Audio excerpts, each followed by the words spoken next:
In photosynthesis, light is used to make organic compounds, especially sugars. It is very important for all life on Earth.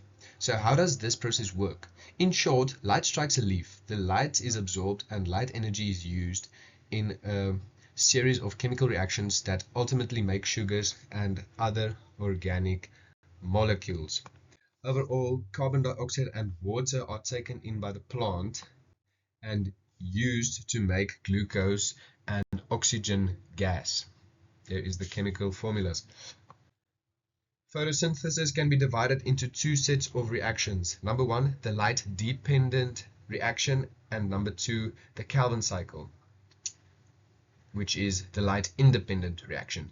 Today, let's focus on number one, the light-dependent reaction. To understand how these work, let's zoom in on a leaf so we can see it happen.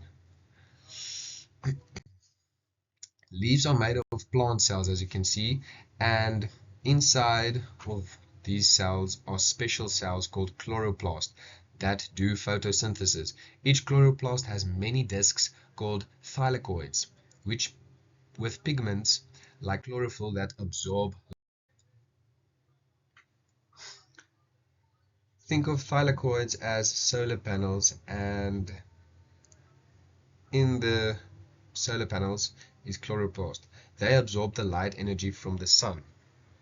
Now let's zoom in on the thylakoid and focus on the thylakoid membrane.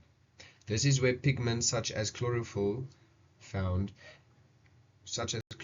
is found and is where light gets absorbed.